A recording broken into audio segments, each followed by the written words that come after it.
Hi, my name is Phil, a games artist and tutor at Escape Studios, and in this tutorial I'm going to be making a door. Well, not just making a door, but we're going over some useful hard surface modeling techniques inside of Zbrush. So to start with, we're probably going to Photoshop and start to draw out these shapes. We're then going to go into Zbrush and go over how to use live booleans to cut shapes from other shapes to create this screw head, and also retopologize it so we can have nice edges to our models. We're then going to generate a mesh based on that image we drew in Photoshop, which will make up a lot of the parts of the door itself. This part being kind of a trim that we can convert into a different shape and cut from a box to make our door. And we're going to obviously put our screw heads together, add some of the other elements like the hinges and screws, make the door handle, and this is where I mirror that piece to make a panel that I can then cut from a cube to make the final door, and then we can start to assemble it, add some surface detail, and start to look to retopologize it for a game, which we'll probably do in the next tutorial. So let's get started inside of ZBrush. As the first thing I want to do is inside the lightbox, which opens usually by default, go to where you find the tool tab, and in here you can find shadow box, and in here you have this sbref.psd, and this is where it lives at this location. So in program files, Pixologic ZBrush, we can also double click on this and it will load up into the texture menu, and click on the texture menu and just go export, and then you can save this somewhere you can find it. So for me, let's create a new file structure, call it door, and I'll save it just as sb_ref because it's kind of a template image, and I'll show you what it does inside of Photoshop. So if you just jump into Photoshop next and open that image, which I have here,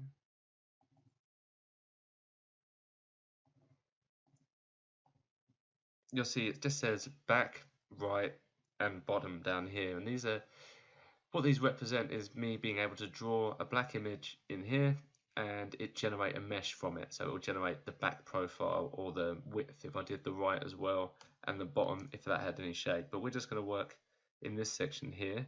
I'm going to scale the image up a bit just to get some better quality out of this. So go to image size and change that to 2048 as opposed to 1024 pixels. And how we're going to make the shapes that we want is by using these selections up here. So if I first create a new layer, a new empty layer, and then go to a circle selection, and I'm going to draw a really big selection. I'm also going to hold down shift as well so it stays perfectly round. Zoom out a little bit before drawing this, draw that out, holding down shift. Get a nice big circle, something like that should be fine. I'm then going to press Control and Backspace, and that's going to fill that layer with white. I actually didn't want white, I wanted black, so if I click this arrow down here and then press Control Backspace again, that should fill it with black. I'm then going to grab my rectangles marquee tool, press Control D to get rid of that old selection, create a new layer, and draw a little square. Then you want a little lip of a cut around here, so I'll press these two arrows again and press Control and Backspace, deselect that. I can also hold down Alt and drag this now to duplicate it. I'm going to put one here and Alt and drag another one and put it around over here. I'm then going to create another circle, holding down Shift again. I'm going to put this on a new layer and press Control Backspace and fill that. Cool, so by clicking and moving these around, I should be able to position them a little closer to what I wanted, which is probably more like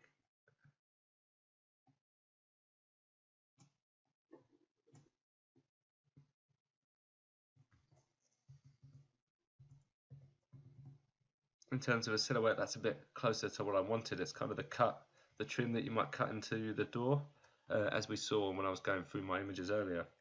I'm also going to duplicate this square and press Ctrl T, hold down Shift and drag that across, just to get rid of this end.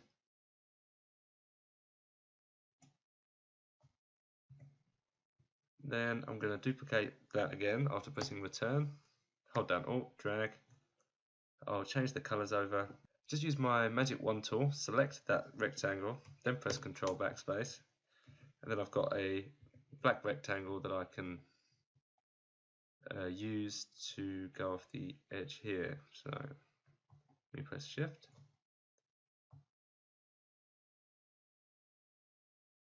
I'd like to be about that long.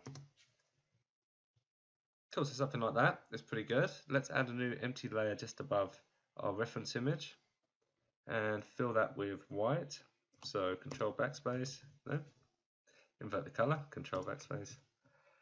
We have something like this. I'm just going to merge all of these layers together, all the ones above here, by selecting the bottom one, pressing Shift, select the top layer, and then press Control E, and they will merge.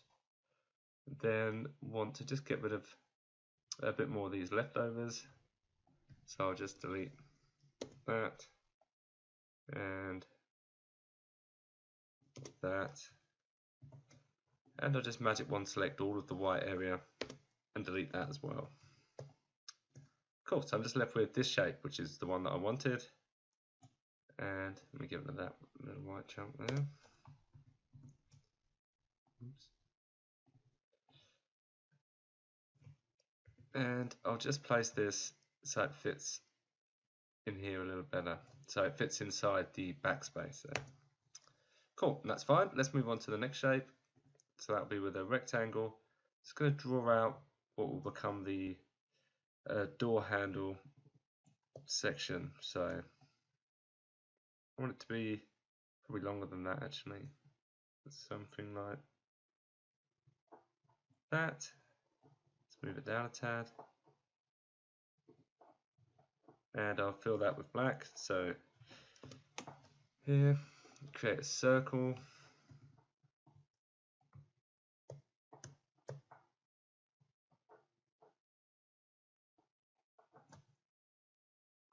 Probably there.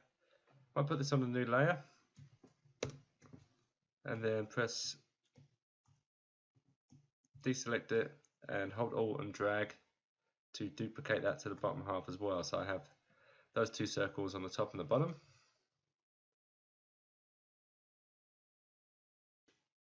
So draw out a rectangle here, add a new layer, fill that one, and I'll duplicate that to also make the lock section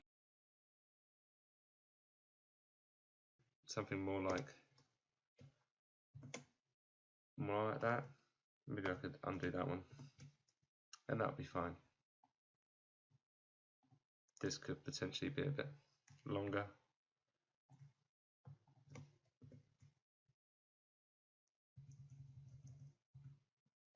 Okay, so that's the main shapes. I just want to put the holes in them to accommodate the screws and the handle going in. So I'll just use the circle tool again and draw another circle, probably around this size. Put a new layer on. Might make this a little bit smaller.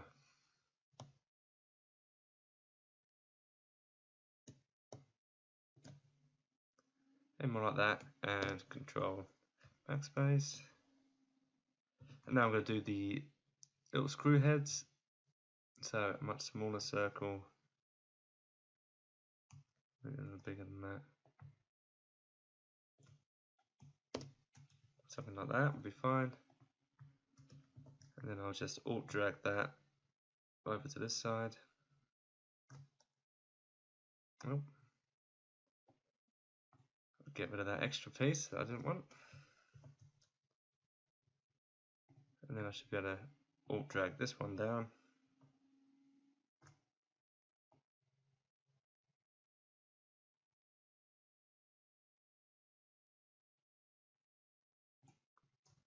and then drag that one over here. Cool. We'll draw a new circle for the screws on the hinge, as I think they'll be a little bit larger.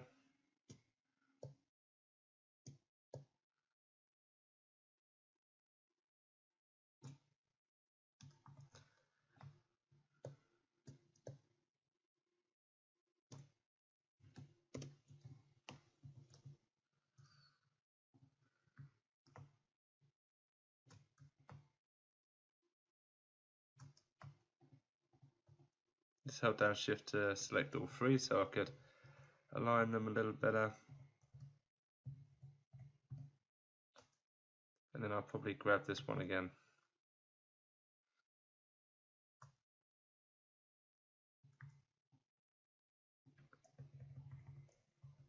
I'll just use the arrow keys to be a little bit more accurate.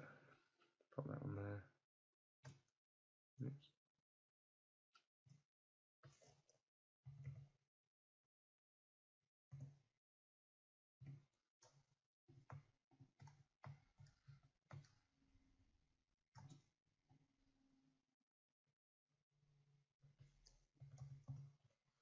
Okay, then all I need is this square. Or I'll just draw a new one. Just to go in here.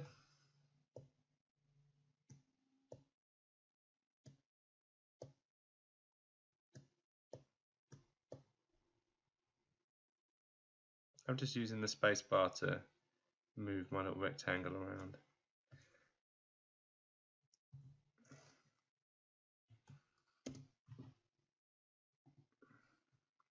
Add a new layer for this one, stick it on the top. And make sure it's set to white.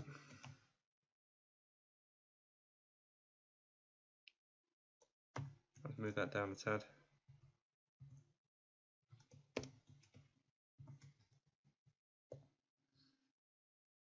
Okay, it did look pretty good till I saw those two circles down there, so do make sure you don't accidentally duplicate ones you didn't want. That one's fine, it's kind of out of the way. So I kind of just want to merge the rest of this together as one thing, so I'll select the top layer and I'll hold down shift and select this second to bottom layer and press Ctrl E, and now all of these are one object. I'll give it a background layer and fill it with white. And that's going to do it for this texture. We'll be able to generate our mesh based on just these images. So I'll go to File, Save As, and we'll call it our door underscore alpha.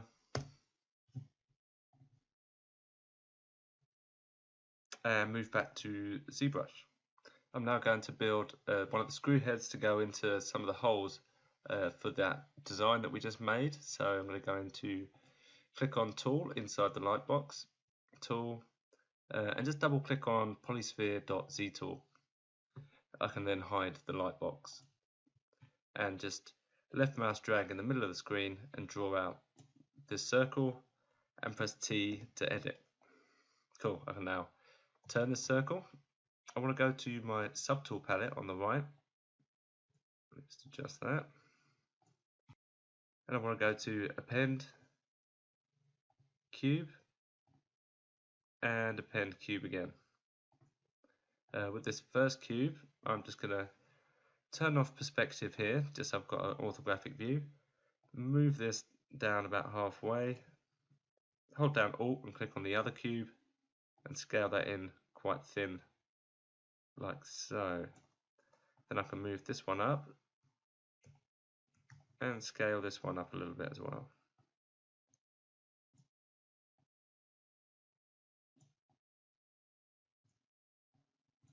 So something like that would be fine. Maybe I'll move that up a touch. Then I'm going to go to where it says Live Boolean up here and turn that on. And I'm going to set both of these to subtract here. And that's going to make them both cut away from this mesh.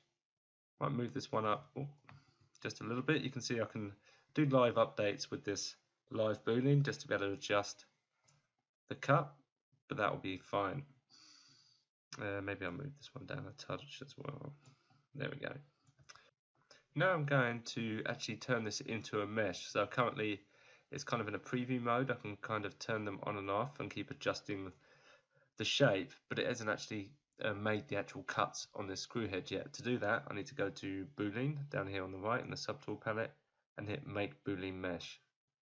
Then it's created this mesh, which is called a U mesh over here. We can rename this by clicking on Rename and calling it Screw.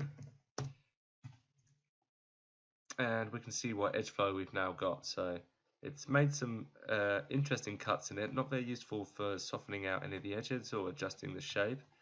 So holding down Control, I'm just going to mask across here and press Control and just keep clicking to see that feather.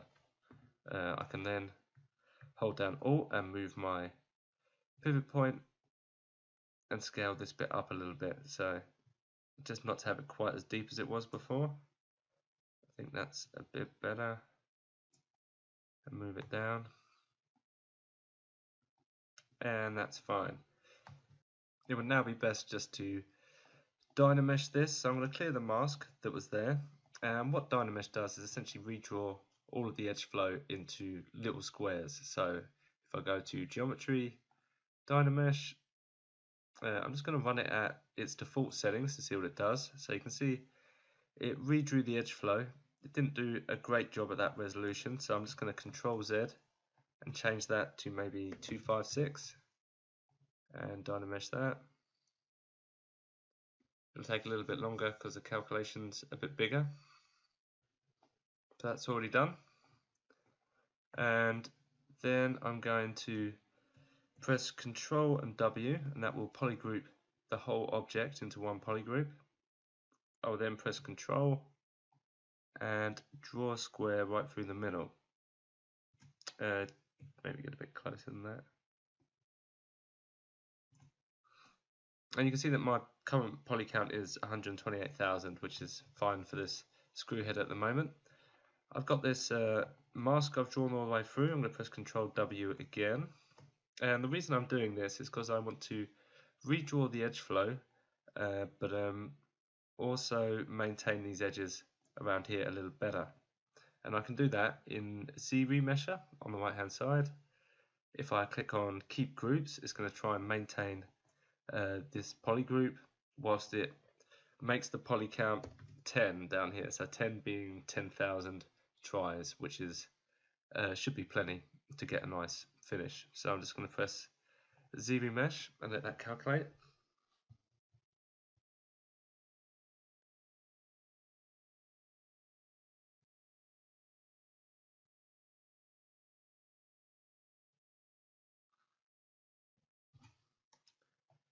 Nice, so you can see that's redrew the edges. It's got a little bit low res again, but I can press Control D to add a level of subdivisions, and probably one more time, and that's fine. I might go to deformation, and just with the taper, I'll leave it in X, maybe not X, and I'll taper it in Y. That's better. I'm just going to widen it out a little bit as it was feeling a little bit narrow. But that's better. That's a nice quality screw head. I could view it with a better matte cap. So clicking on this one, you can see it's quite a nice looking screw head. Cool, let's bring in the rest of the model. To do that, I'm going to click on cylinder on the right hand side here. I'm then going to go and press Make Polymesh 3D, go to Geometry, and go to Shadow Box, and change this resolution to 1024, which is the maximum it'll go. Change Polish to 5, and then hit Shadow Box. And give that a second to calculate. And you'll end up with this, which is essentially a box that will create a mesh based on a mask. So what we had there was the cylinder, but if I was to draw any mask on here, it will create a mesh based on that mask. So I can get rid of these masks by just holding down Control and drawing a little square outside. So draw a mask, and you can set the depth of these masks on this side. So if I drew down here, it would say make that mask this thick. So we're going to load in our own mask. So go to your alpha brush over here, go to import, select your door alpha, and then go on the right hand side to masking, mask by alpha, and hit mask by alpha, and then it will draw our mask on the bottom. Then we can set the depth of it by holding Control and drawing a square along the side like this. And this would now have generated our 3D mesh based on the 2D image we made in Photoshop and imported into our alphas. So now by scrolling to the top and hitting Make Polymesh 3D, we now have an object we can manipulate. We want to separate these into separate objects because currently they're all one object. We can do that by going to Polygroups, Auto Groups, then Subtool, and Split Groups or Group Split. And we now have them all as separate parts. I want to make this one a little bit thinner. I can center the pivot by hitting this Go to Unmask Center and just scaling that in. These hinges, they can be pretty thin.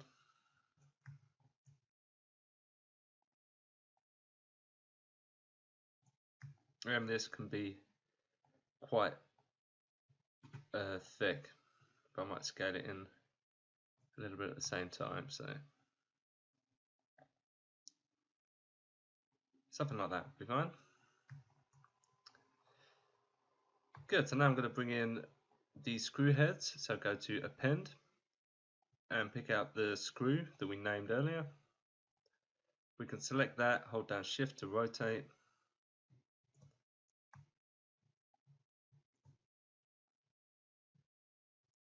Scale that down.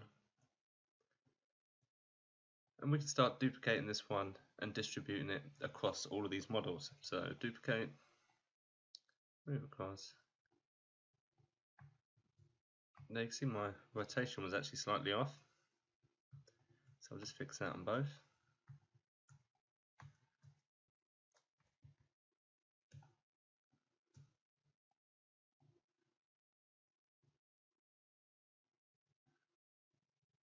I'm just going to scale these all to fit in here.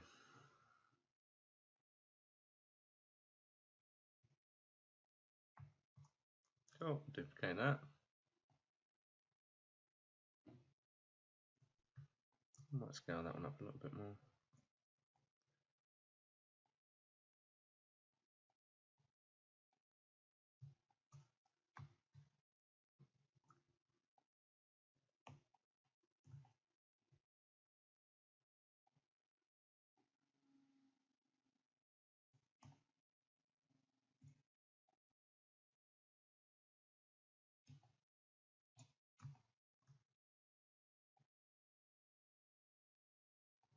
Now let's duplicate this one.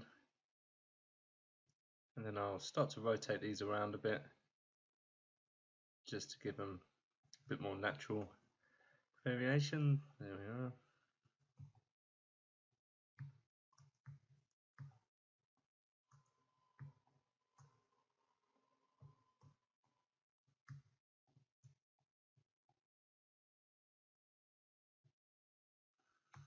Okay, that looks good. Let's take this one again and duplicate it and arrange them for the hinge piece.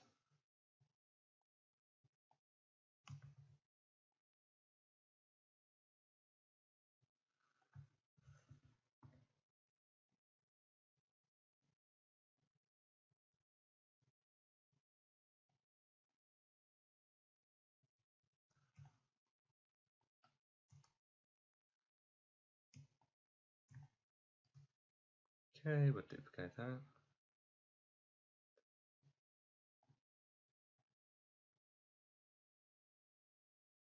And then start to rotate these around as well.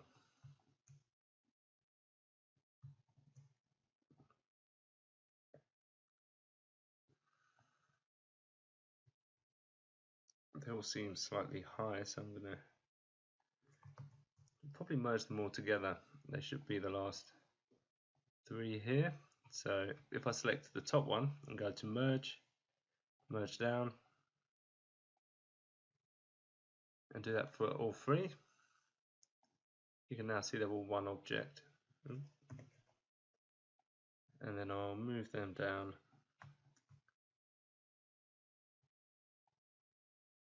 inside there a little better.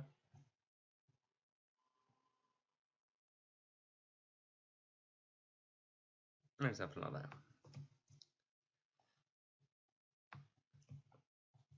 Cool, last set of screws.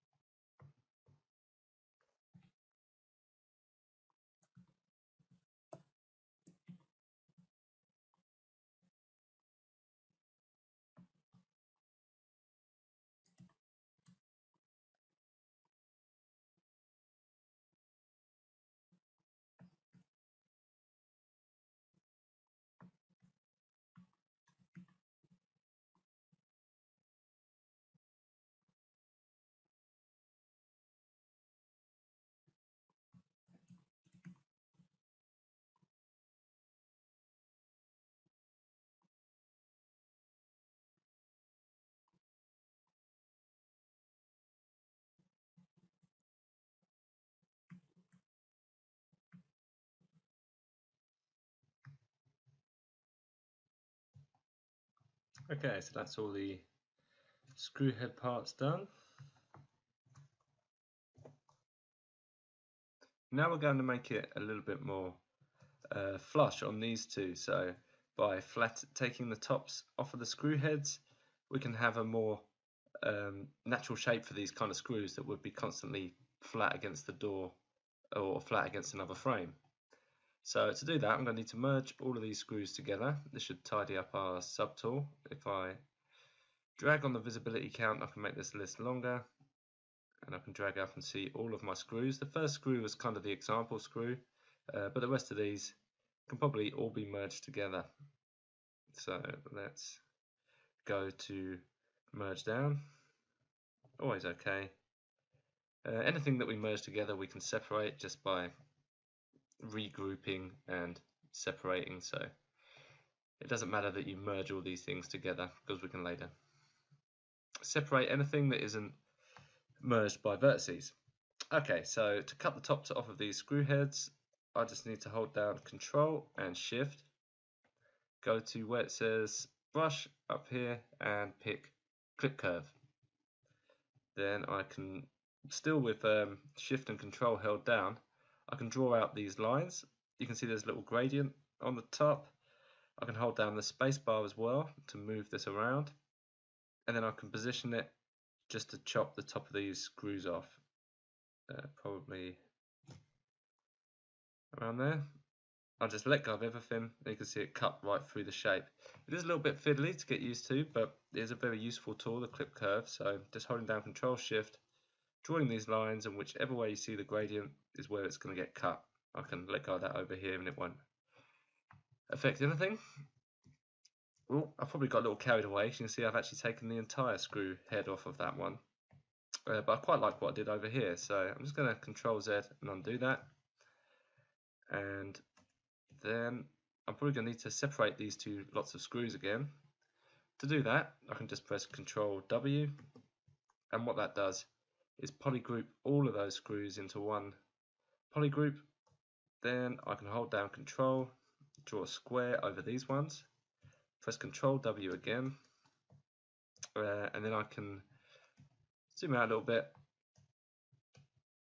draw another mask over these and press Control W, and now I have three different polygroups.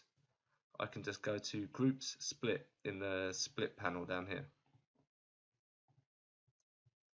Cool, I now have three sets of screws, one for here, one for middle hinge, and one for the door. So the ones I'm going to cut first will be these ones. I'll just frame them, hold down Control Shift, draw that line, hold down space, and cut them around here. And now that's just affected that group. I can then select these middle ones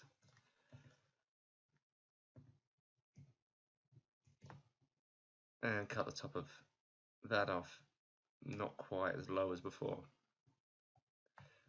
Cool, now I can still see the tops of the screws, but they're a bit more flush with these that will be sitting differently on the door. I also need to add a few cylinders at this point, so go to Append in your subtool palette. Let me lower this count. So go to Append and click on a cylinder. I'm going to select that cylinder and scale it down.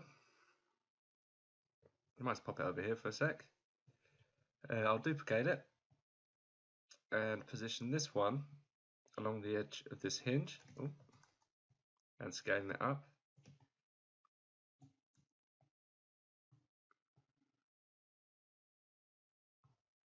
I probably need to split up thinner than that, so maybe there.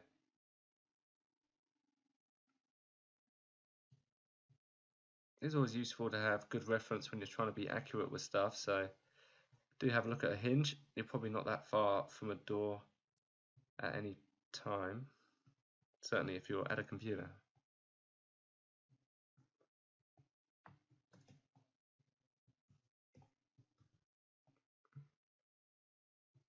Okay. And I kind of want to divide this up into separate elements, this cylinder, because it's probably made up of 5, like 2 interlocking in the middle and 3 joined to the other hinge. So to do that, I'll just press Q to come out of my drawer, press Control and take the top 3, press Control W, take the next 3, press Control W again. I'm just going to polygroup in batches of 3 as I go down.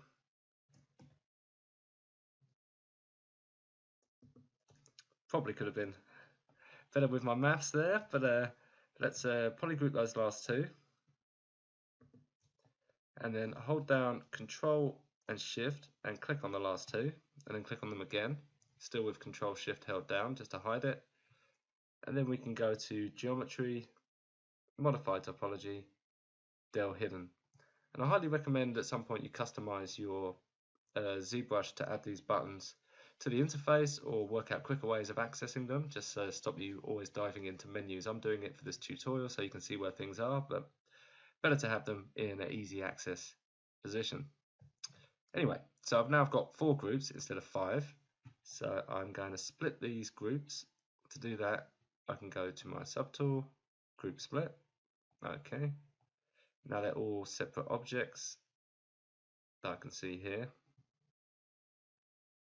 I can duplicate this bottom one, press W, center it on the object, and position it probably more accurately than that. Oops.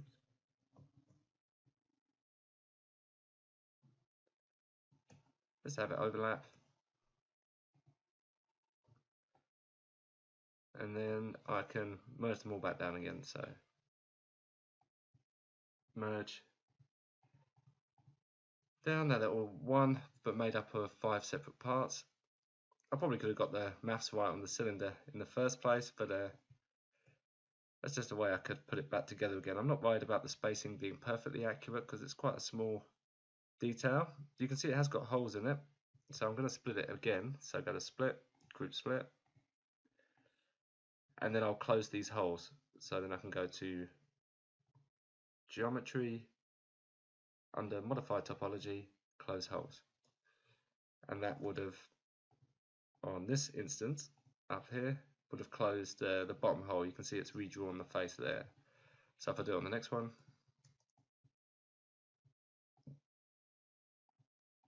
and press Close Holes, you see it just closed capped off the ends. And I'll just do that to the rest.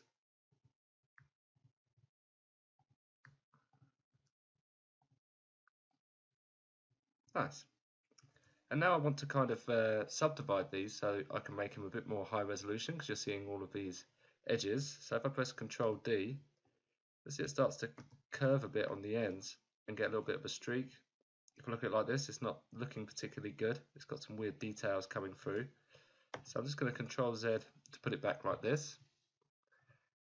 And by adding these caps, you can see it's kind of made separate polygroups out of the different faces. If I solo it again, you'll see at the top that one's blue. I can then go to geometry, and where it says crease PG, which means crease the polygroups. So if I click on that, you would notice the line's got slightly thicker, but it also means I can press Control D twice and it's going to maintain that edge. So now I can have a nice high detail piece. So I can do that with all of these really. Crease PG, Control D, Control D.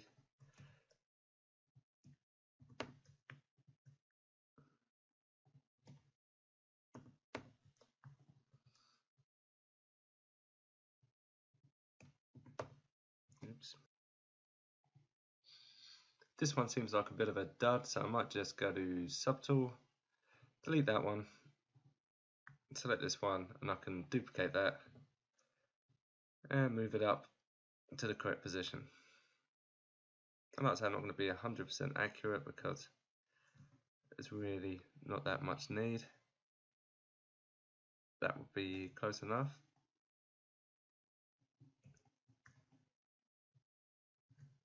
And then I'm just going to smooth it out a little bit using a deformation. So if I go to the deformation panel down here, and maybe just try with the polish just to see what I get from 26.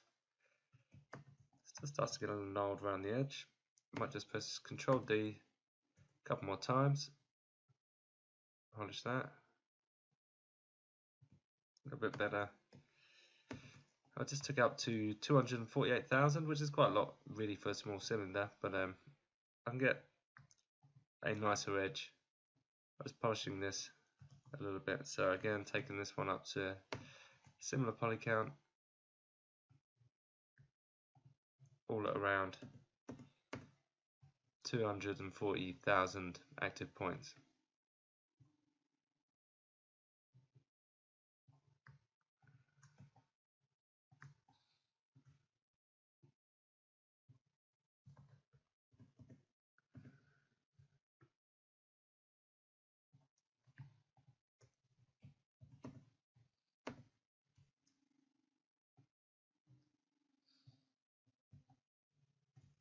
Okay, starting to see some of the spacing. Might try and relax it a little bit as well.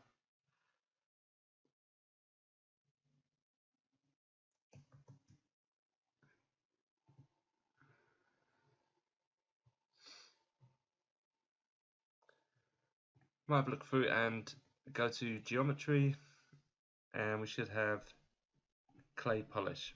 If I use clay polish, that'll just tidy up that edge a bit more. I'll do it again here, here, here, and here. It would have left a little mask over the edge, but it has kind of made those cuts a bit more obvious. The next thing I want to do is kind of merge or duplicate this panel over here, so we've got two sides to the hinge. So I just selected it by clicking Alt, Subtool, Duplicate, and move that over to the opposite side, just so they're both overlapping. I'm then going to select these screws and duplicate them. And position them over here. I've got some objects overlapping now, so I'm just going to merge this part with the screws for that as well. So select the screws. I can move things up and down in this stack by using these arrows at the bottom. So by clicking here, I'm pushing it up, and then I can merge it down onto the handle piece. And now if I move that, that chunk's all one piece. So It's out of the way. And I can fix up these screws a little bit. They should all have their own polygroups, or if not, just go to polygroups, auto groups, and select one by holding down Control, and it will mask the other two, and I can just rotate individually. So get rid of the mask, make a new one. Oh. If you need to center the pivot on the unmasked, you can just press that button. I just want to give these hinges a slightly different rotation.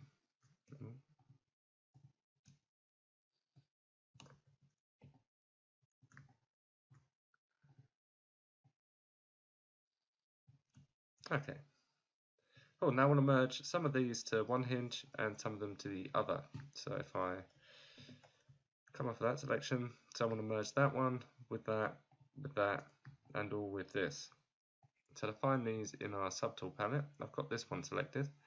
I'll just move it to the very top. I'll select this one, move that one to the very top, this one as well,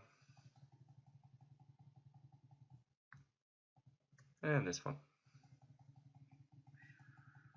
Then I can just merge all of them down.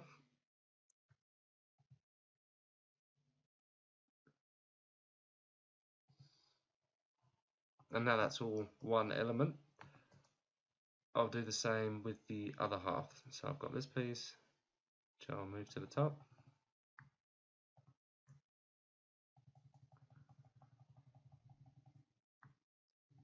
This one as well. And I'll merge them down.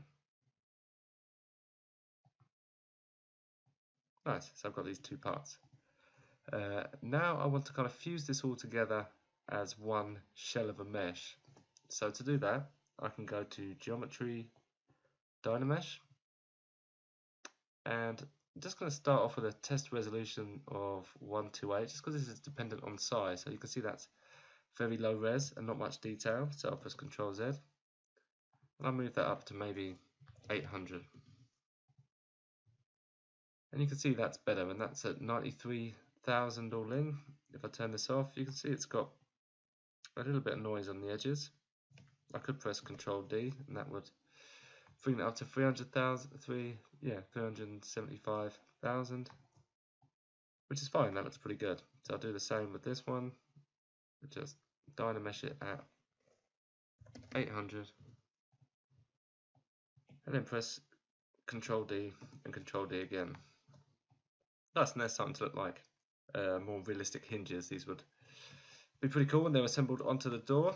Let's move on to making the lock section. Oh, get that out. We can do that with another one of our cylinders. So go back to your subtool, and where it's the cylinder down here, I'm just going to duplicate. Oh, yeah, we'll just duplicate that. Press W and move it over here. I'm going to rotate it towards the camera with Shift held down to get it to 90 and position it around here. And then I'm going to hold down, well, I'll solo it, so that's all I can see. Frame it. And hold down Control and Shift to get back to our clip curve. Draw a line from the bottom to the top and cut it in half. And then draw one from the side like this and cut that one in half. Then you're just left with this little wedge. We can rotate it back towards the camera, so 90 degrees, and unsolo it, and we should have a piece that we can fit into the lock. So I'll move that out and that over here. We can play around with the scale. I can make it a bit wider just to fit the space a little better, and scale it up.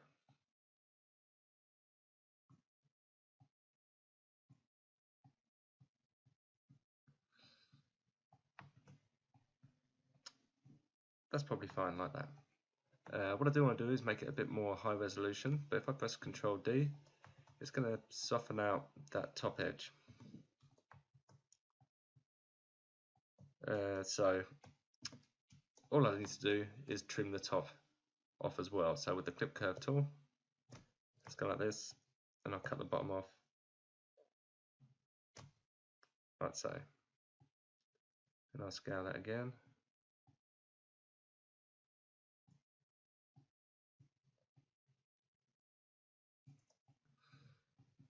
That looks pretty good. And so now I can start to make the door handle itself. So I'll grab my last cylinder, rotate 90 degrees towards the camera, move that out, just frame it.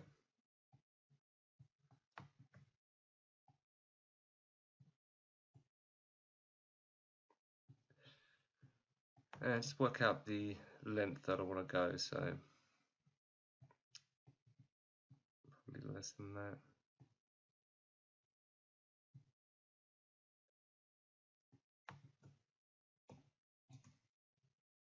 Okay, that's kind of fitting the shape. Might just duplicate it, move on over here, make it a lot thinner, a little bit smaller, like so. Press Ctrl D a couple of times, 3 times, and maybe just trim the edge off. Cool. And this one, I could probably use this piece again actually if I duplicate that and scale it up and make it a bit thinner. Kind of need to taper this shape a little bit towards the edge. To do that, I can go to my deformation, and where I've got the taper, I'll do that in Z, and you can see it's slightly off. It's kind of pulling it towards the center of the mesh.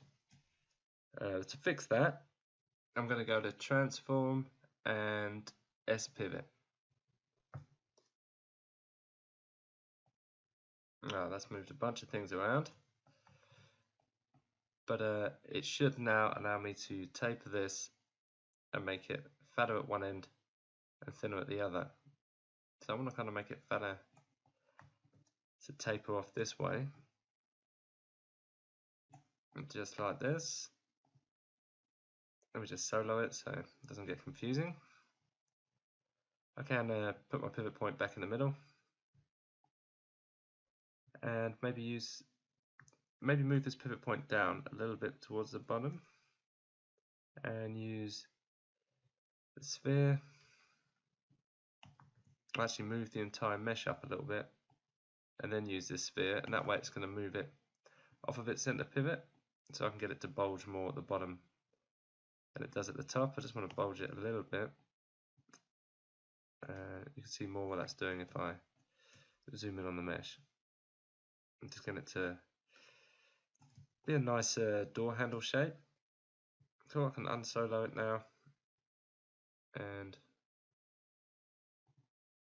put the center pivot back on, and everything should more or less return where it was. I have kind of tapered this in the wrong direction, as you can see, but we can easily fix that just by rotating it back around.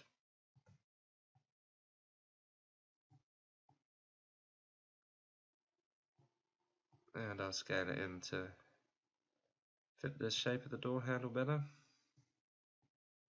Even extend it a tad.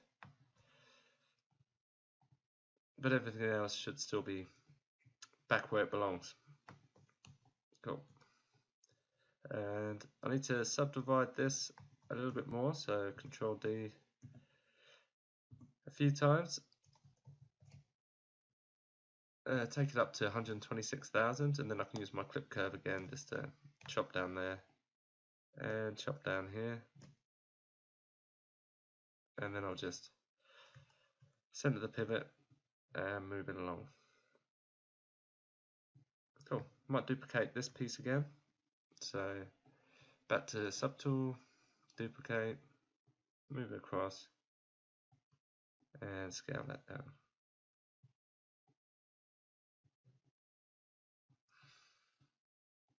Well, that should almost do it for our door handle. I might make this bit a lot shorter. Tuck into there. And then I'll just merge them all together. So I think I started here, here, here, and here. So if I merge those four down, merge down, but not to this one because that's the locking mechanism, I believe. Let's just make sure I've got the whole door, the whole handle, which I have. I can then Dynamesh this into an object.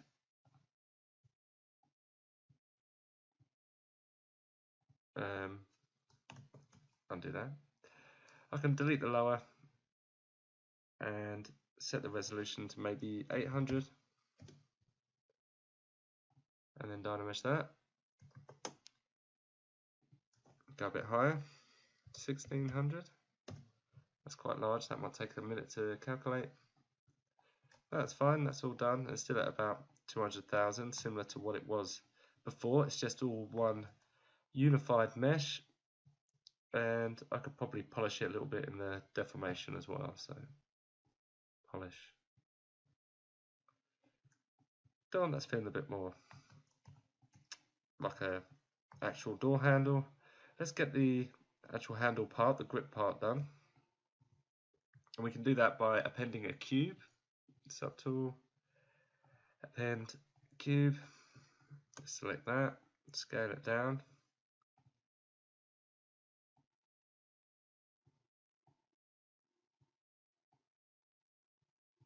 And position it roughly where you want a door handle.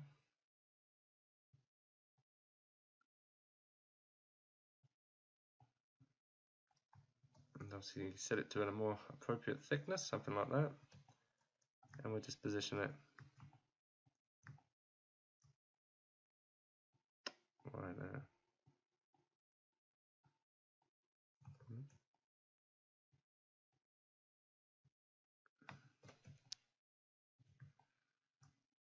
So something like that would be fine.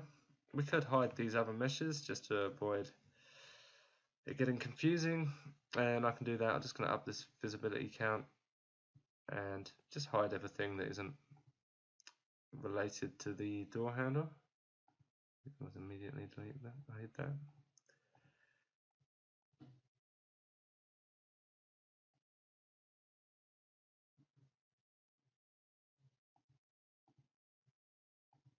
And this is all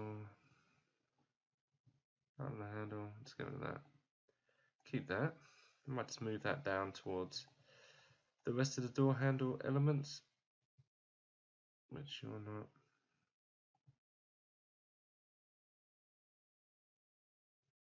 No, I'll move that one out of the way.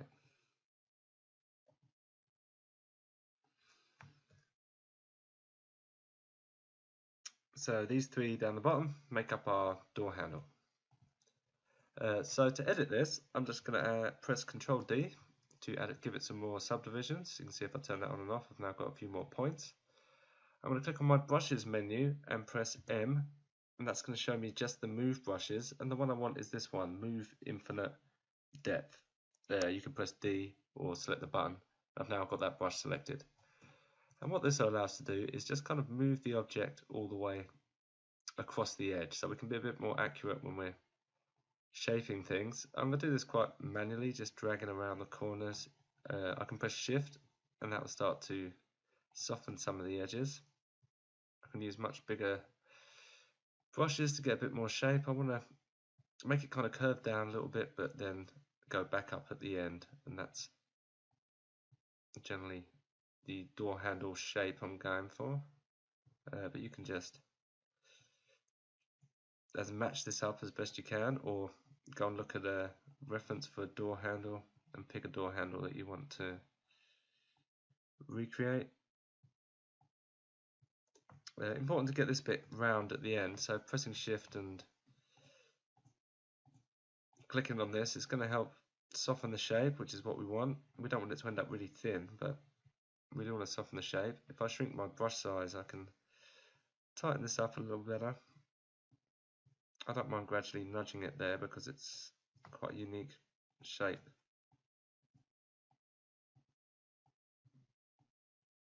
I'm sure that's a lot thinner.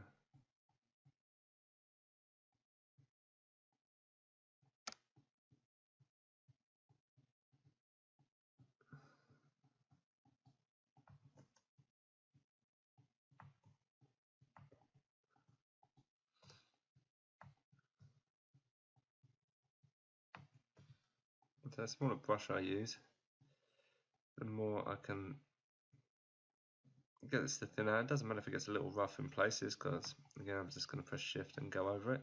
So it's starting to pinch a little bit there because of the edge flow, so this might be a good time to redraw that edge flow. I'm just going to try and capture shape a little better at the end. And then we'll redraw the way the edges are rolling around the mesh. So go to remesh, no sorry, not remesh. Go to geometry, modify, Zremesh, and probably at its default settings will be fine. Just hit Zremesh 5000, and we end up with that, which should be a little easier to work with. I'm just going to hold shift and paint over the top just to soften that out, and maybe even soften out some of this as well, just to get it to be a bit thinner. It doesn't matter if it's not symmetrical because we can mirror it later on.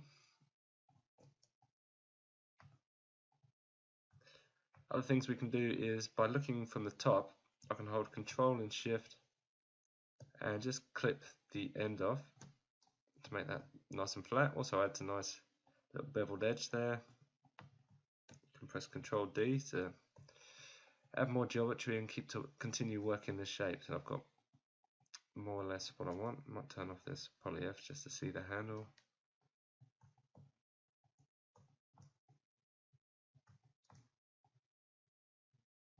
I'm just holding down shift and trying to smooth these contours a little bit more. See, I've got a bit of a crease down here.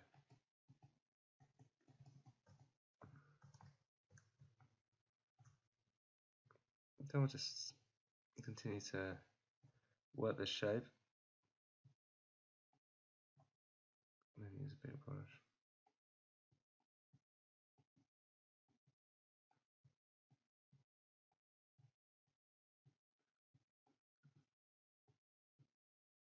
And I really want to match this up with its start position, but I might try and mirror it first, just to get it closer to what we want.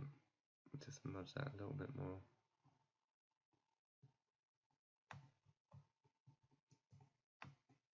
I do want to tighten the edge up here as well.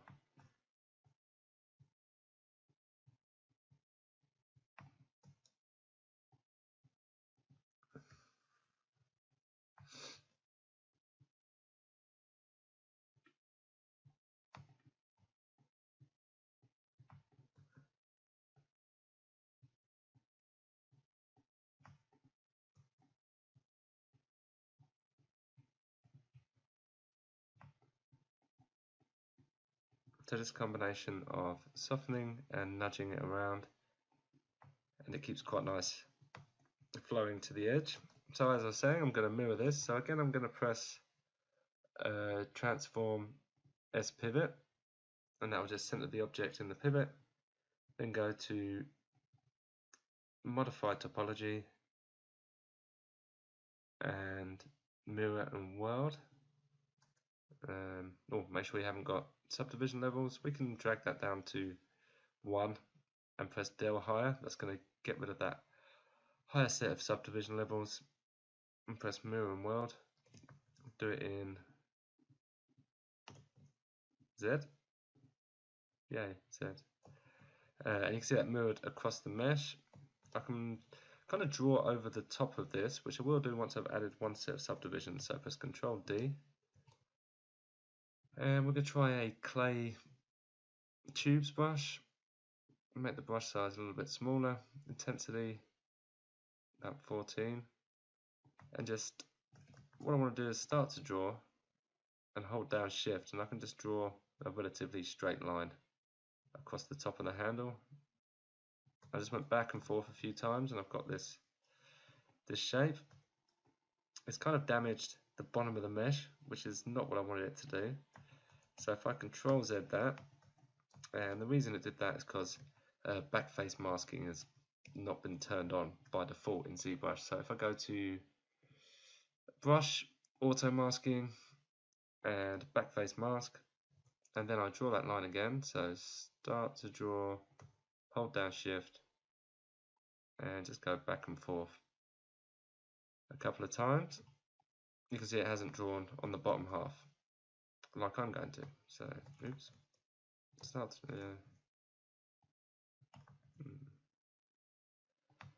going to start to draw again. Just go back and forth. Then you've got some nice lines like this. I'm just going to leave that how it was. Oh, redo that. Just go press Control D, and that'll soften that out a bit. Control D again. And I can come away from this pivot point, so back to center pivot.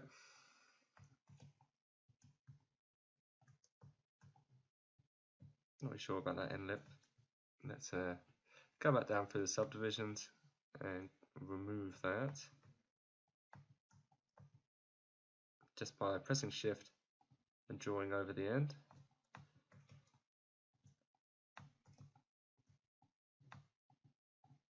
And I just want to start to shape it to the actual door handle section. So again, go back to your Move Infinite brush. Get a nice big brush, and I can drag this around.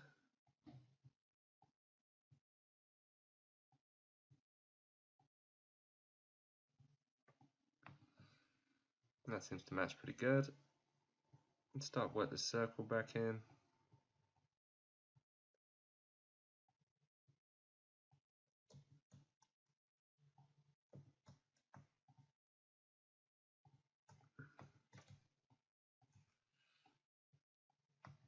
And I just hold down Shift, and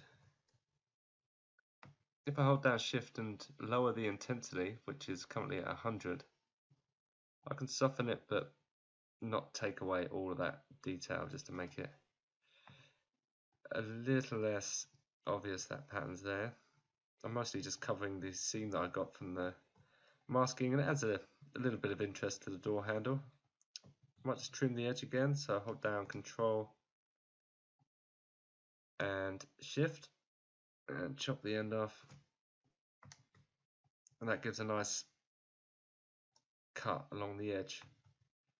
I could also taper this handle a little bit more, so I might just put it back to the S pivot, go back into deformation, and just taper it along the Z. No, maybe X. And just to make it taper off a little bit, so it's not as wide at one end as it is the other. Nice, that should do it. So let's go back to our center pivot.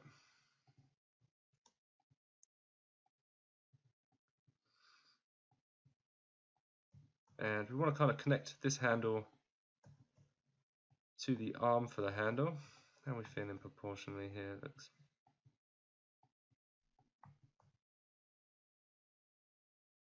Looks like quite a big arm compared to the handle, so I might just grow the scale of this a little bit and just try and match it up.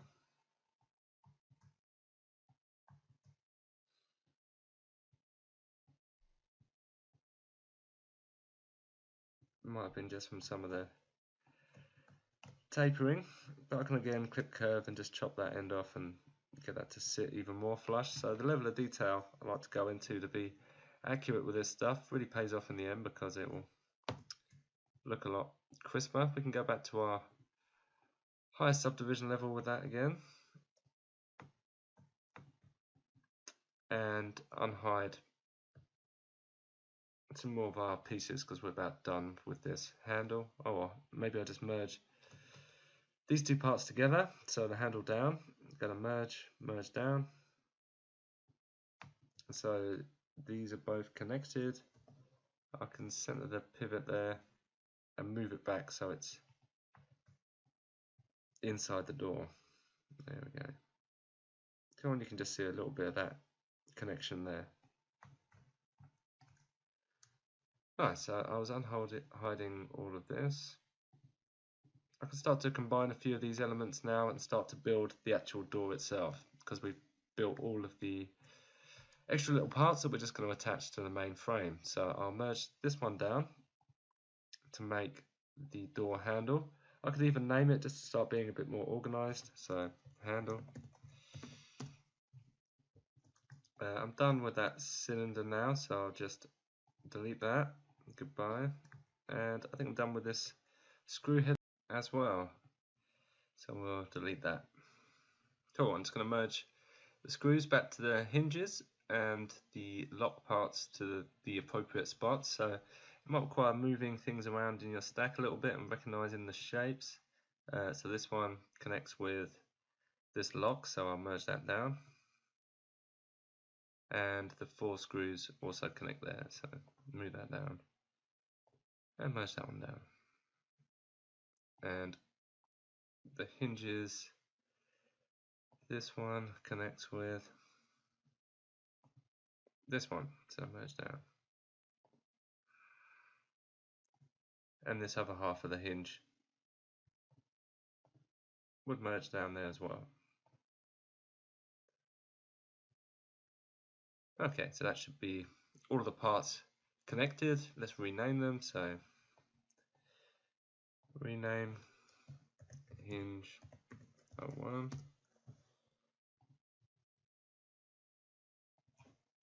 hinge 2, lock.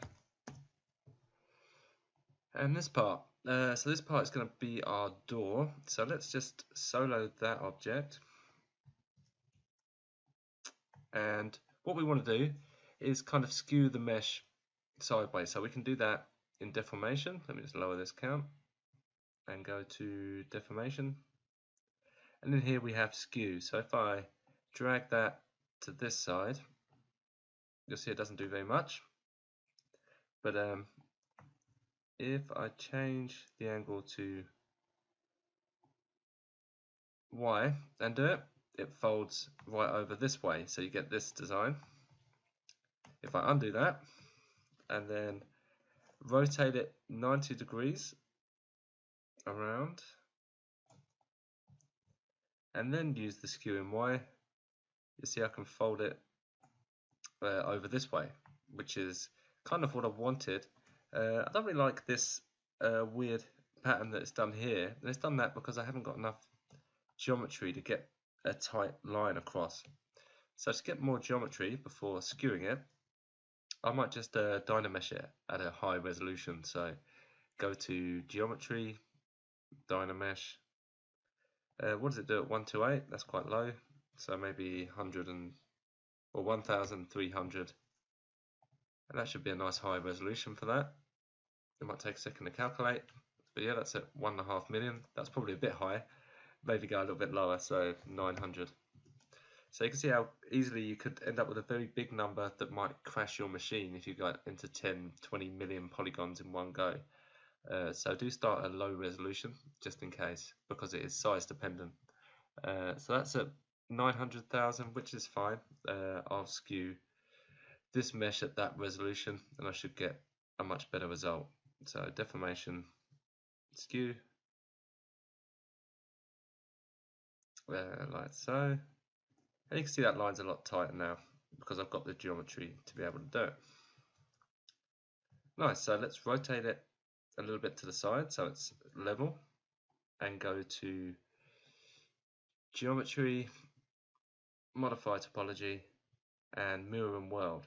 And we want to mirror in both Y and Z, but not the X. So if I click on that, you'll see it made this shape, which isn't really what I want. So I need to move this around. To rotate this pivot, I can just press Alt and Shift whilst I turn, and that way it's straightened that out. And then I can move it, I think, to the left, and then press Mirror and World. No, maybe to the right. Or maybe I was right on the left. Okay, so what's happening is it's kind of folding in on itself. So I need to kind of mirror it first, just to be able to mirror it across. So this will make sense if I go to deformation and press mirror in Z, sorry, mirror in Y, and then go back to geometry, and then press mirror and world, you'll see it'll actually won't delete itself, and that's because it's only working in one direction at the moment. So if I undo that and then move the object a little bit, and then press mirror and world here, or a little bit further across, further that way. So it can take a little bit of fiddling around with the position to get this right. So if I undo that, move it up now, and I'm just trying to use the pivot point as a place to be able to get this shape. So it kind of perfectly aligns in a way that means that I don't get any weird edges. And this is looking pretty good. What I wanted is kind of the inverted shape of the door panels, which I'm going to use to cut over itself. I did catch a little crease there, so be careful not to accidentally end up with any weird creases. You want this nice clean line, so it's just where the pivot point wasn't quite perfect. I can always stretch these out from this point if I need to. Right, so that's that bit sorted. Let's append a cube. So go to Subtool, Append Cube, select that cube and scale it across. So we're going to make this the shape of our door. Let's start working in line with the bits that we have for now. So I'll scale my door to kind of fit where the handle is. Maybe even position it based on that handle for now. I'll grab this piece that we just made and rotate it to the side. So holding down Shift 90. And what we want to do is subtract this shape from this one. And we can do that as long as we've got them stacked in the correct position. So I'm going to move this down so it's below the actual door. This is going to be our door. I'll rename that door. To make it a little easier to see what's going on, I'm also going to change the colors of the mat caps. So we can do that just as a temporary thing, just to help visualize what we're doing, by going to Draw, turning on M at the top, and then going to Color and Fill Object. And I'm going to fill object on all the objects that I want to be metal. So Color, Fill Object, again, and one more time. And what that's going to do now is make these colors permanently be this mat cap, this metal one. So if I change to, let's say, the red one of before, you see that all this stuff should have stayed the same. I might have masked it inadvertently whilst I was doing it. So if I had a little mask over those screw heads, that would have stopped the color going through. But now if I go back to that mat cap and then go to Color, Fill Object, all of those screws are now the same metal material. And I can go back to this mat cap, leaving this as metal. Anyway, to subtract this object or this object from this object, all I have to do is select my door, go to Live Boolean at the top, and press Subtract down here. You can see that didn't do anything, and that's because they weren't overlapping. So if I actually select this object and move it across, and then press Subtract, you'll see it's cut that shape out of this one. If I go a bit further, you can see I can push all of that shape through to the other side. You can see it's quite deep, which is a little deeper than I thought it was going to be, so I might just squish the shape a little bit. This might be easier to do without it being subtracted, but I could do it whilst it was. I'm just moving it in and out just to see how deep I wanted that cut. See, when it disappears is when it's going inside the mesh entirely, so just to try and keep it on this edge. Looking kind of a bit of streaking through the mesh. I could probably fix that by smoothing out some of the elements. It does feel a little bit sharp in places anyway. So to do that, I will solo it and not have it subtract with that mesh, and I'll probably just redraw or polish out some of the edges. So I could do that by going to geometry, or sorry, deformation and polish. I've done that at quite a high value.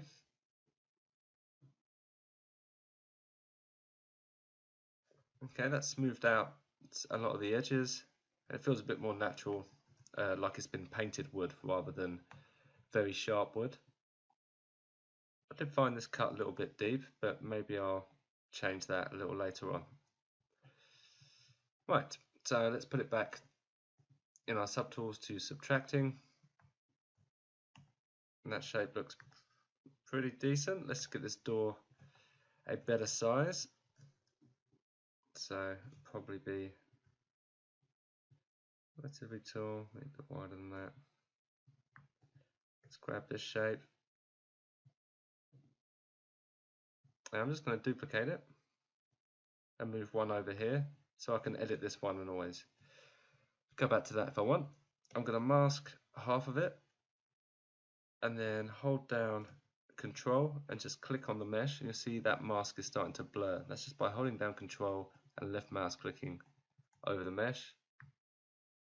I can then move this down without really damaging the shape a great deal to make it a bit taller. Maybe I'll go something. I'll make it quite tall because this is, and then scale the whole thing down, as I do feel quite wide on the edges as well. So I'll do the same on the side. Just hold down Control, blur that mask a bit. Or I might redraw that mask.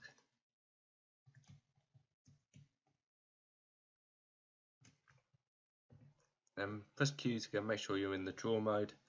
Then I can press Control and just blur that mask. Press W and move it to be a little bit wider as well. And something like that.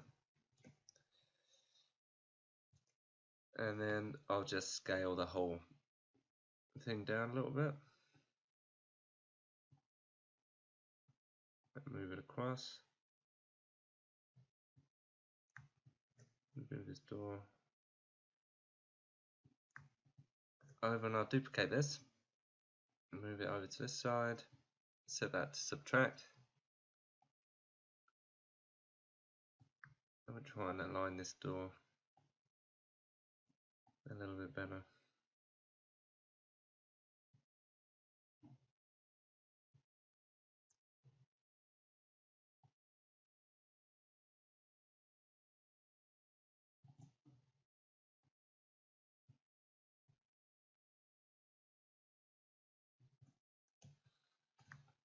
Okay, that's a good size.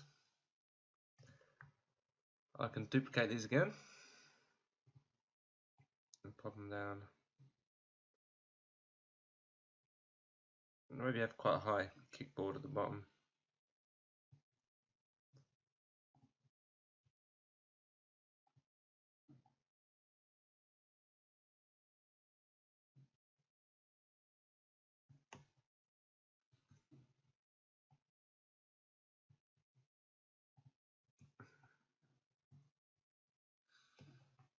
Okay, it's got a lot of the basic shape of the door out of the way. Next, I can probably afford to get rid of this now. I'm quite happy with what I've got, so delete that. And maybe I'll position the hinge, or the lock, sorry, the lock mechanism for the front. Move that over here. Get that to center the pivot and frame the object. Rotate it 90. And then we'll try and position this on the side of the door as well. Just let it intersect with the mesh, but not so deep that you can't see it. And try and get it straight on the side.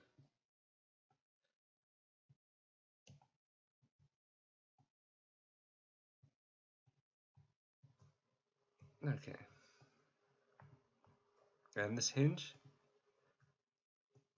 just one of the hinges. Probably this one would be best to just hang on the door. So I'll move it over to the side, rotate it round.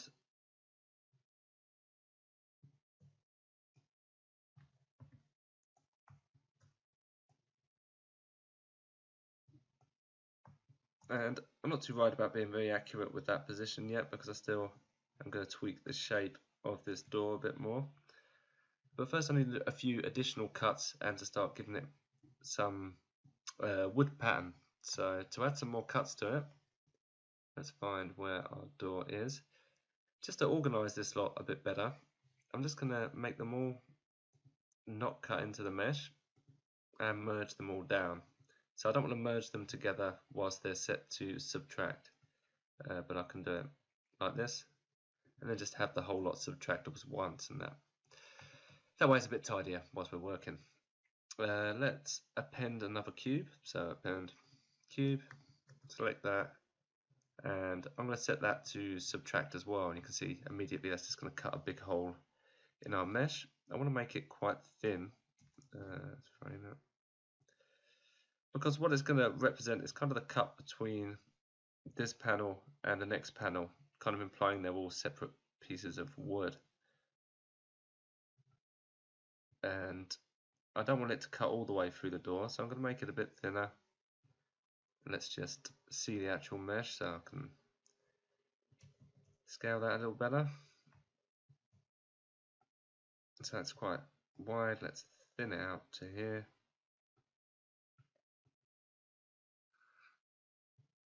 And then when I set it to subtract and push it in, it should just make a little cut.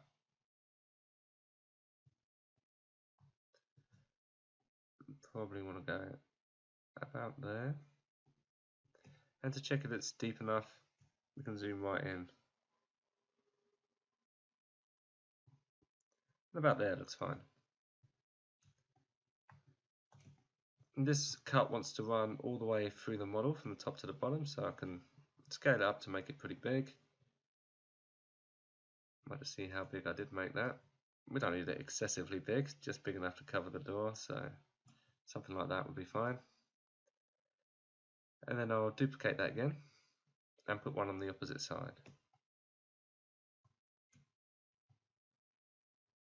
Then just set it to cut or subtract. And you can see these two panels aren't quite aligned very well, so I'm just going to select it and frame the whole lot. And if I mask all the other ones just by holding down Control and drawing those big rectangles, I can move this pivot point by holding down Alt.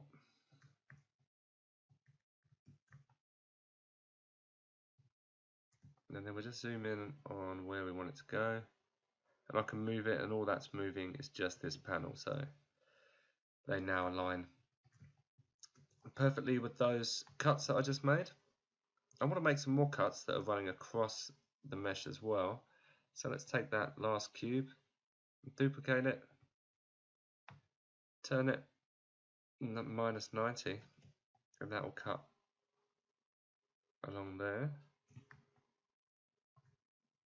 Set that to minus and position it so it's cutting across from one to the other. I'll duplicate that as well and cut that one.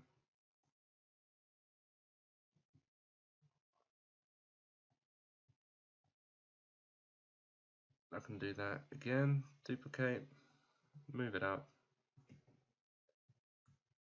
set it to subtract.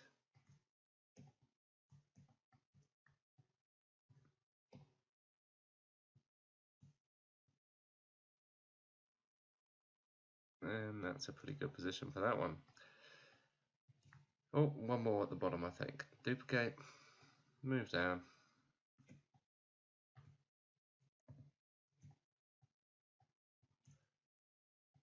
And have this one subtract as well.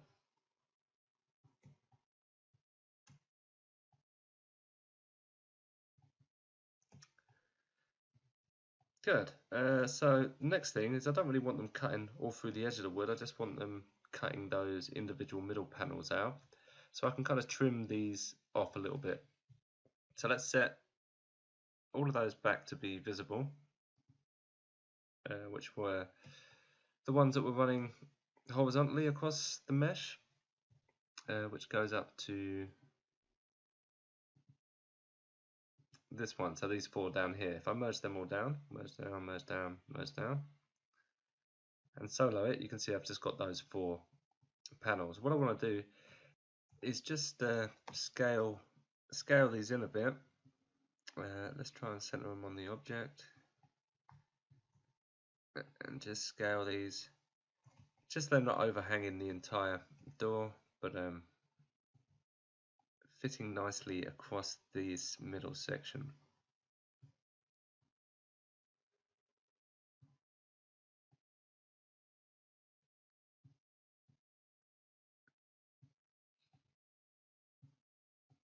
Okay, something like that will be fine.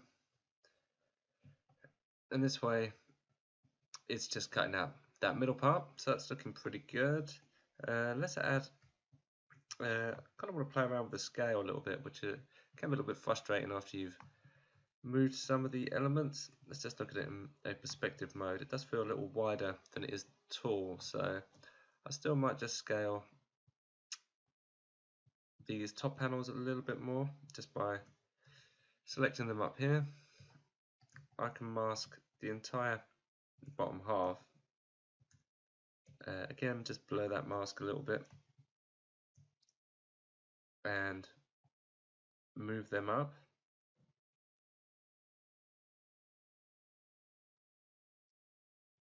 So maybe around there, just making them quite a bit taller. Then I can unmask it. Find the door, which is here. Try and position this on the screen and just scale this up a little bit. It would be good to use some exact measurements when you're making doors, or at least have a scale in mind if you're developing it for a game. The last piece I want to adjust would be that last panel that I put in, which I could mask all the others except that one, because all the others are still in the correct position. Move that pivot point up. I'm just going to give it that perspective that I added.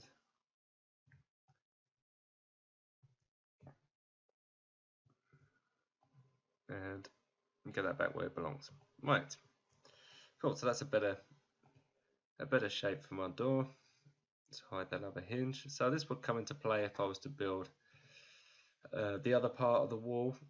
And I could also bake them together just because they would be perhaps used as separate, a single mesh. Let's hide the right one. Nice, I can duplicate that. So duplicate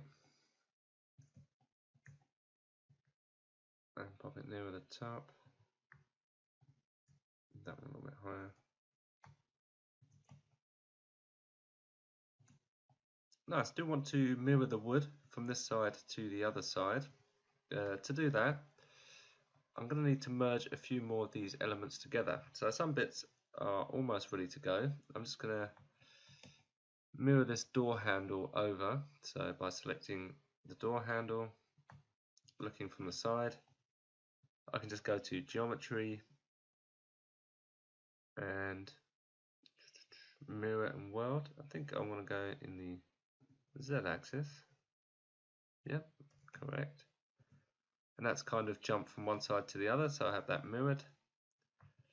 And I kind of need to do the same with this, but because I'm using a live Boolean, it isn't actually created yet inside of Zbrush. So what I'll need to do is merge all of my elements that are metal. So let's go from the top. I'll even include that hidden mesh that I did a second ago. So this is all one mesh now, all of my metal elements. If I solo it, you can see I've got my hinges and all the other bits that make that. I'm then going to go to a separate tool, so just click on a cylinder and then press append and grab those hinges. So they should all be this one. Yep, that's all of the different parts that make up the door. I'll then go back to my other scene. You can tell which one it is because it'll be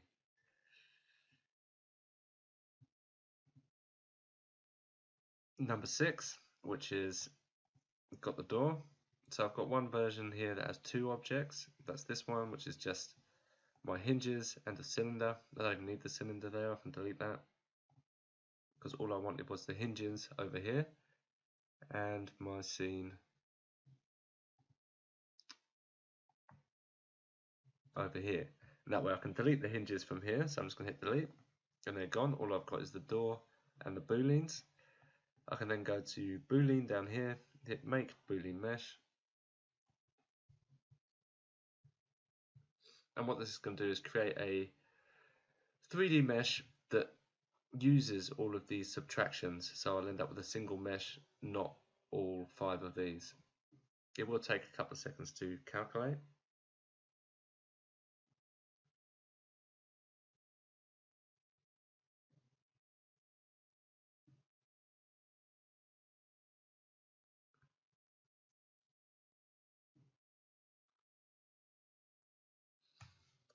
And then I can go up to my tool and I should have one called UMesh, which is this one here.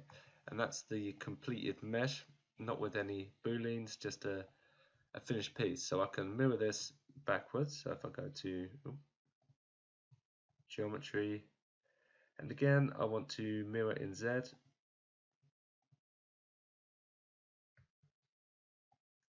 That should put the door on both sides. Does feel like it gets a bit thin in the middle. So I'm going to undo that. Press W and just move it to the side a tad. And press mirror and world.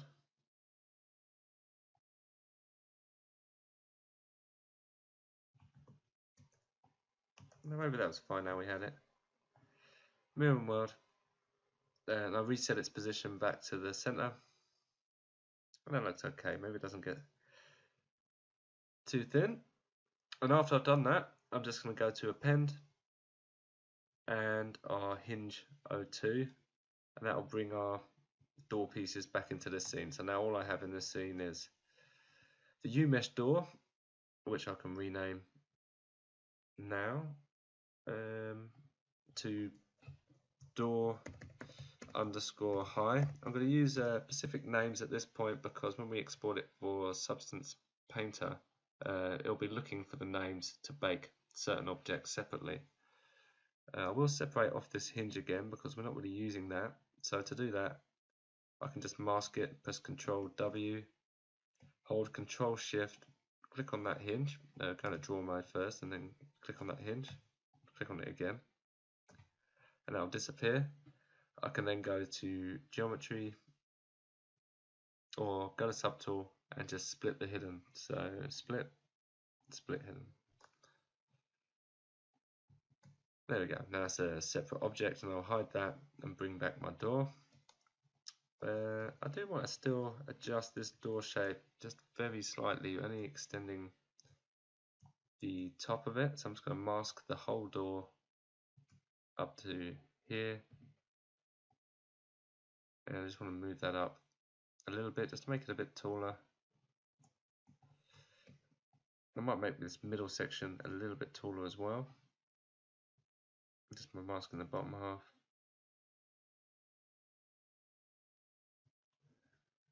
Okay, I kind of prefer that as a shape for the door.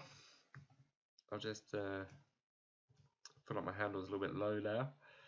So it does have a bit of a knock-on effect when you're adjusting afterwards. But if I just mask these two and move that up,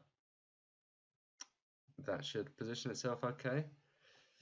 Nice. So the last thing I want to do to this is just add some surface detail to the wood. To do that, I can use a thing called surface inside of Zbrush to add some wood grain, but I will need more polygons than what I've got here. So what I'll do with this is I'll Dynamesh this shape as well to get more geometry on it. So just go to Geometry, Dynamesh. I'll just run it at 128 and see what it does.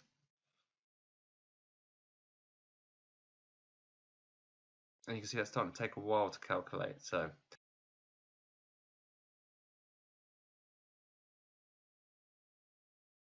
but it came out at 543,000, so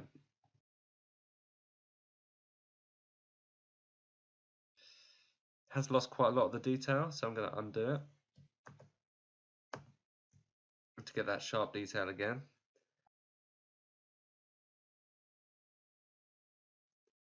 And I'm going to go for 250 and expect that to take a little while to calculate.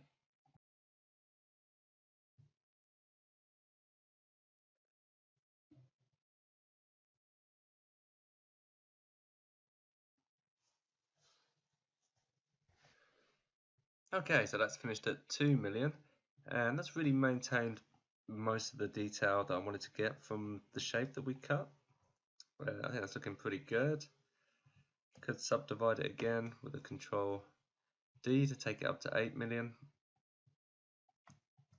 And then we can start to add some other surface details. So let's go to Surface, Noise, and if I zoom in a bit, I can just drag on the word zoom. You can see by default it makes this kind of noise.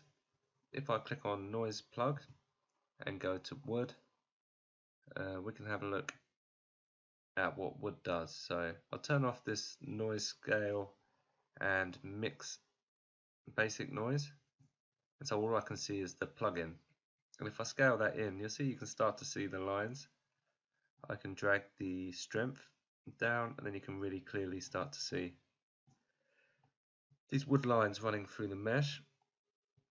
That looks okay. Maybe we can add a bit more shape to it. So I'll just go back, or we can just turn maybe the Y angle down here, or some of these other angles, and you see it starting to rotate the wood a little bit. We can get a little bit more shape in this if I get it to go in a circle a bit more. You can see it started to make this little circle form over here. So just adding a bit more interest to the wood, where the wood rings are.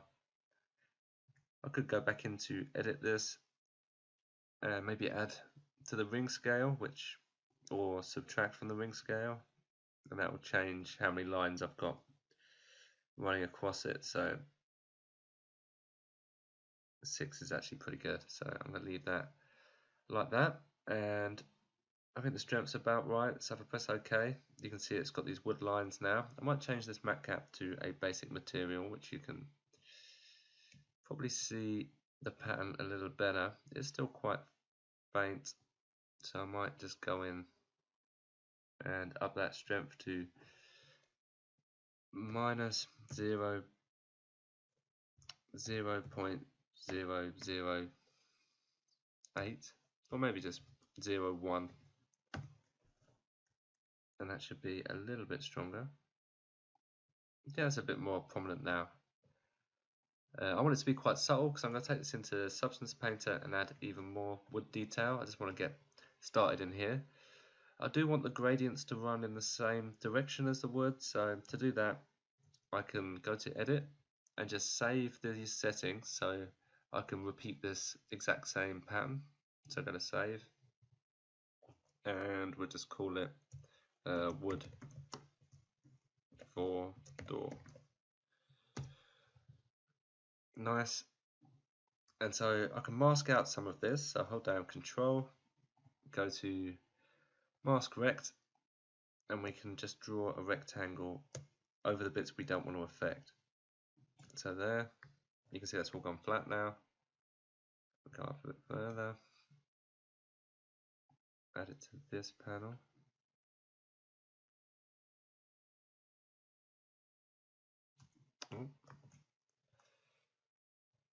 Let's undo that. We should still have that other mask. And then I'll draw that out again.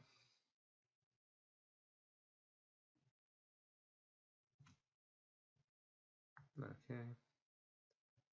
And just this top panel.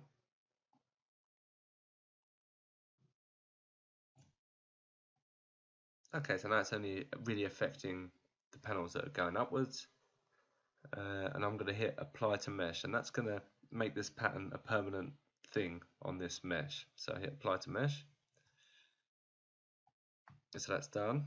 And now if I invert my mask, so press Control Alt and click in an empty space, go back into noise, go to edit, and it still seems to have kept that pattern that we had before. So I'm just going to rotate it slightly differently so it runs across the model.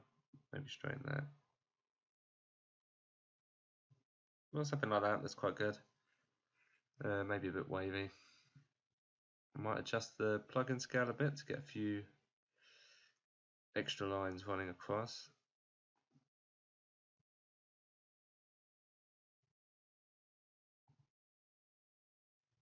Still not really happy with that.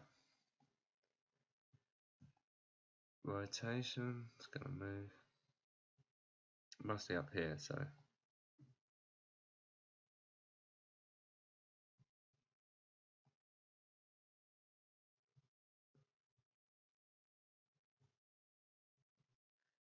That looks okay.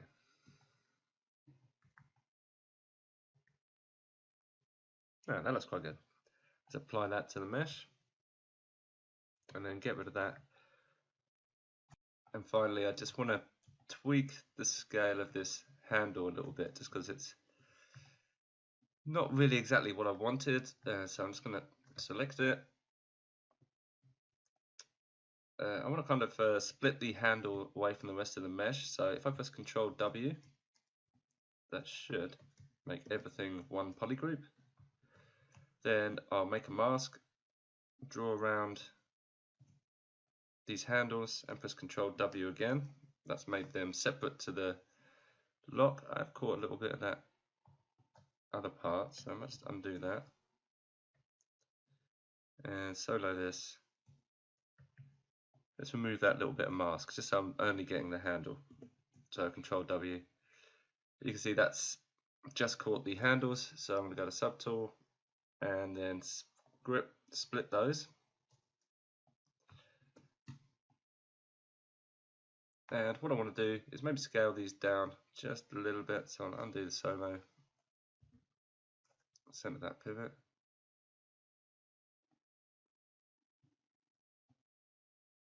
And just move them slightly more central. I think I'd like them to go down a little further than they currently do, so scale that in just a little bit more. Mask the whole entire top half and blur that mask by holding Control and clicking here. And maybe move that down just a tad. And I would like to soften this shape here a little bit. To do that, I can just go to polygroups and auto groups. That way all these panels have been separated, and I can press Control Shift to isolate just this outer shell. Then I can go to Geometry, Subtool, and split the unmasked parts, and that should just split that one panel off. I'll do the same on the other side with this one.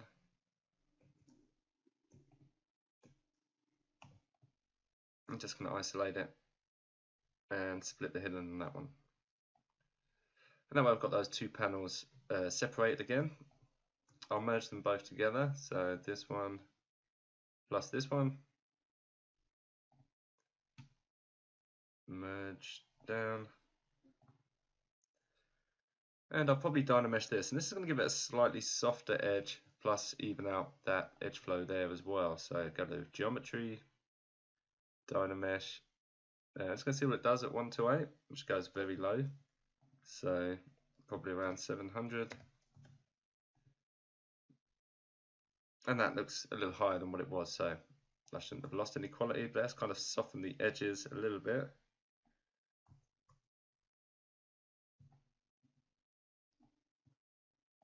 I feel like they can come away from the door a little bit more, so I'm just going to start to position some of the elements a little better. Find this thing's probably a little bit low, so I'm just going to select that, mask this section, so the hinges,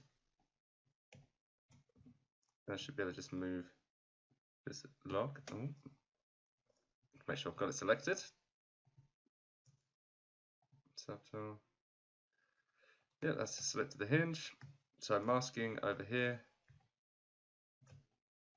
and moving this bit up, probably closer to where the handle is itself.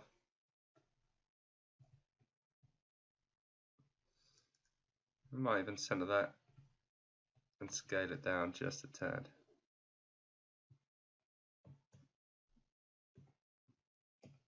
Okay, proportionally that's feeling a little bit better for the door. The handle could probably refine a little bit further, but I think this is enough for this video. So let's get this set up for exporting. What I want to do now is export the high poly door on its own, so without any of the hinge elements. I'll merge them back together again. So this one, go to merge down, or before I do, is that nicely aligned? Yes, that's fine. Let's merge this down. Merge down. Merge down. So I've got the old hinge, which I'm not really using, or the other part of the hinge I'm not really using at this point. I've got all of those metal elements. Let me just fill those colors again. So it was under metal and color fill object.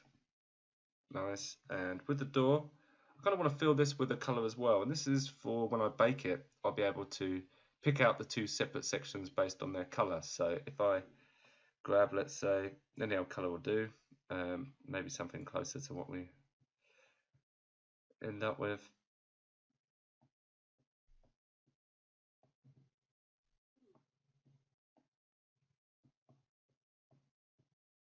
Must be something like that, and just go to color, fill object. The color doesn't really matter at this point, it just needs to have some color information. So if I go to RGB rather than M,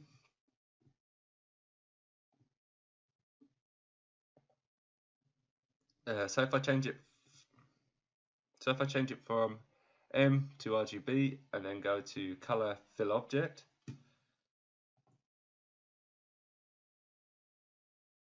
look at that. Where is it? If I then go from M to RGB and go to color fill object, I should have two different base colors for the two objects. So when I go to export it for substance, I'll be able to pick them both out nice and quickly. So let's export our high poly meshes out now, as I'm pretty happy with my door.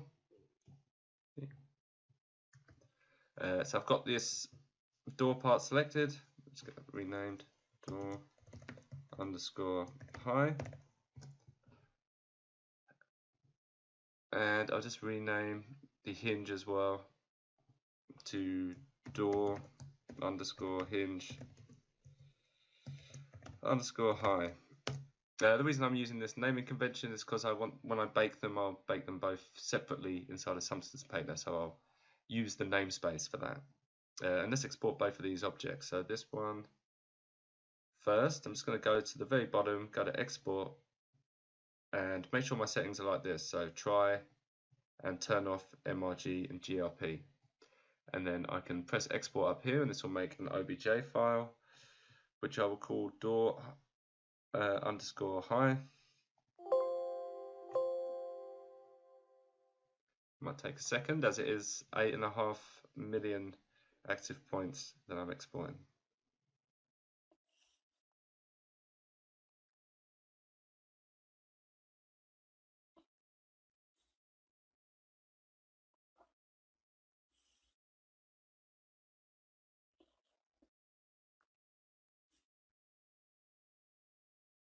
And just before I export the handles, I'm just going to move it up just a tad. So I'm going to mask off this section, press W, and just move this up.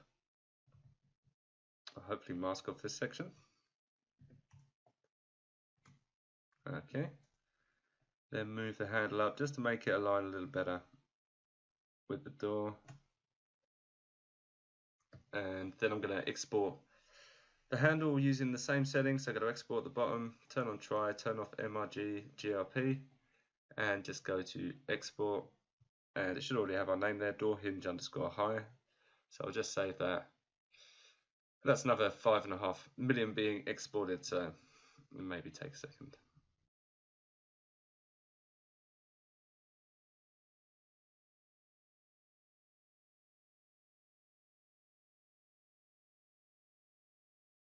Okay, so that's exported now as well.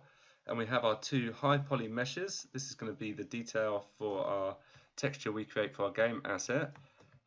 Last thing I want to do is export a version I can take into Maya and quad draw over. So to do that, I just need to decimate the meshes. So if I've got any subtools, which I don't think I have on any of my assets, maybe on my door high, I'm just going to drag that down to 1, and that will bring it down to 2 million, and delete the higher. And then I'm going to go to Z plugin, and I'm just going to click this little radial button, go to decimation master, and hit pre-process current. And what that's going to do is calculate how many active points I have, so 2 million, so that might take a second to process. And then I can decimate it, so reduce the poly count down to like 20% or even less. And purely doing this so I can bring a mesh into a 3D modeling application to draw over the top of it, not because I need to use it as part of the final model.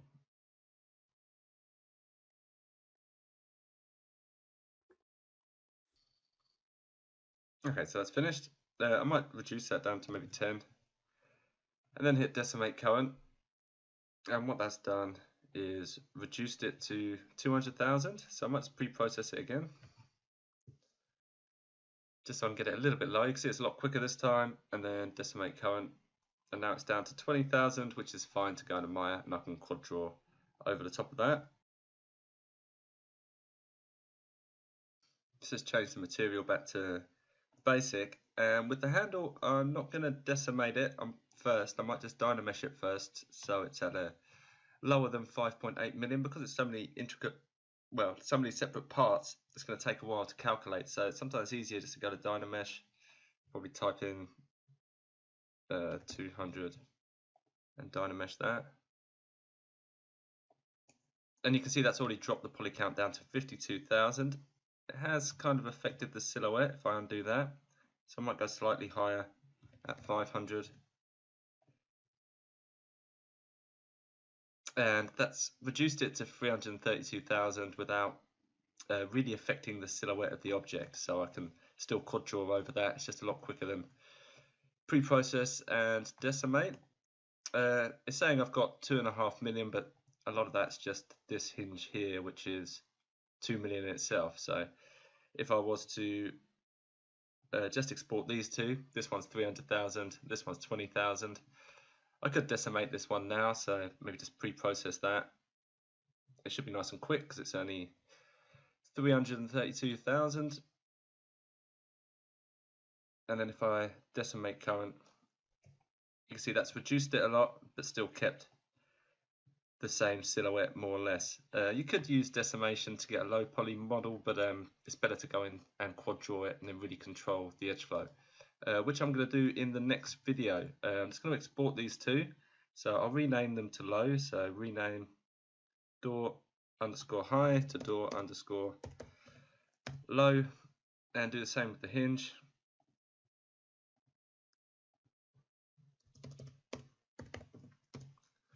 And then I'll just export these two, making sure my settings are still the same. So try as merge group, export, door, low, and the same with this hinge. Double check my export settings, export, and door hinge low. Okay, and that's going to do it for this video. Do come back for the next part where I'm going to create a texture, put it into Unreal, and maybe animate it with a character walking through to show how it's going to be converted into game art. But thanks for watching.